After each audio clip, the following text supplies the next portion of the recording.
जय माता दी। नमस्कार दोस्तों, आज की हमारे इस वीडियो में हम आपके लिए नवरात्रि के पावन अवसर पर माता रानी की एक बहुत सुंदर कहानी लेकर आए हैं। एक समय की बात है, माधवपुर गांव में दो भाई रहते थे। बड़े भाई का नाम श्याम था, उसके दो बेटे थे। श्याम बहुत पैसे वाला था। छोटे भाई का नाम भोला था, वह बहुत गरीब था। उसके दो बेटियां थीं और भोला श्याम के खेतों पर काम करता था। बदले में श्याम कभी कभार उसे खाने पीने का कुछ सामान दे दिया करता था। भोला की पत्नी माता रानी की बहुत बड़ी भक्त थी। एक बार जब नवरात्रि आया तो भोला की पत्नी बोली, कल घट स्थापना है, मैं माता रानी के 9 दिनों के नवरात्रों का व्रत रखूंगी। आज आप मुझे फल, माता की चुनरी, नारियल और पूजा का कुछ सामान ला देना। भोला के पास पूजा का सामान लाने के पैसे नहीं थे। भोला अपने भाई के पास गया और उससे पैसे मांगने लगा। श्याम बहुत चालाक था। वह बोला, भाई अभी तो मेरे पास तुम्हें देने को 1 रुपये भी नहीं है।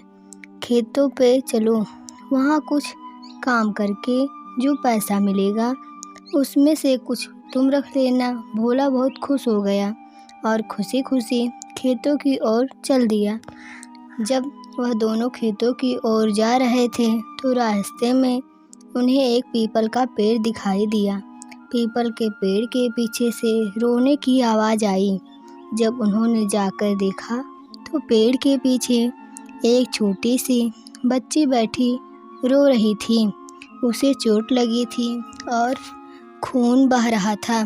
बच्ची को देखकर भोला बच्ची के पास जाने लगा तो श्याम बोला, अरे ये क्या कर रहा है? क्यों अपने शरीर पर मुसीबत ले रहा है? ये लड़की न जाने कौन है और कहाँ से आई है।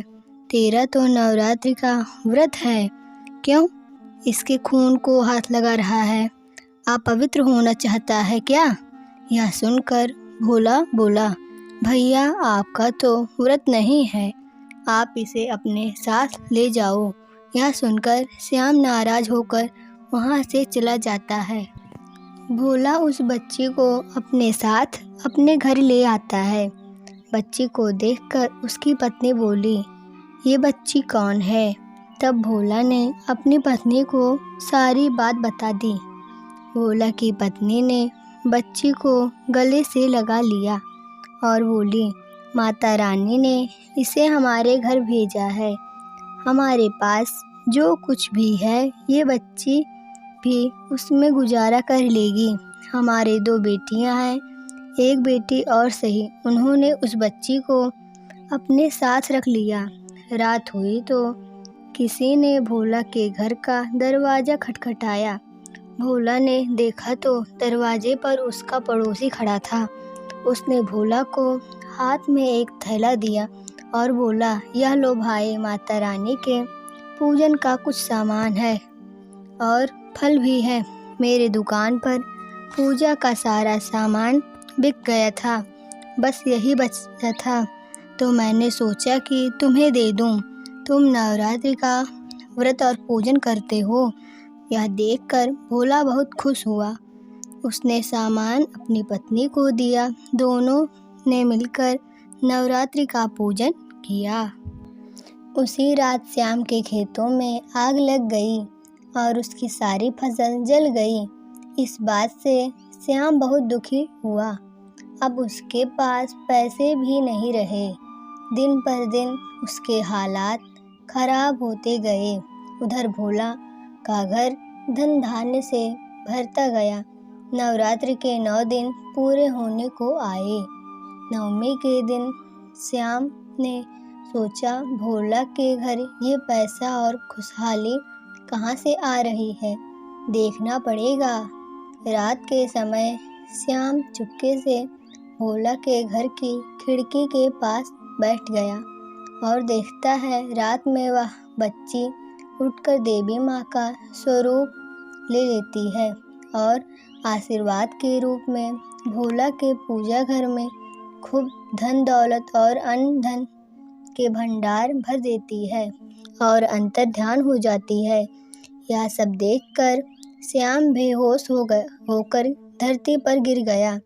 जब उसे होश आया तो उसने सारी बात भोला को बता दी। भोला बोला, भैया वह बच्ची तो माता रानी का स्वरूप थी। आपने नवरात्रि के पावन अवसर पर उस बच्ची को अपने साथ ले जाने से मना कर दिया, तो देखिए आपका सब कुछ बर्बाद हो गया और घर अन्न धन के भंडार भर गए। माता रानी जैसे आपने भोला और उसके परिवार पर कृपा करी, वैसे ही इस कहानी कहने वाले और सुनने वाले पर अपनी कृपा करना। जय माता दी।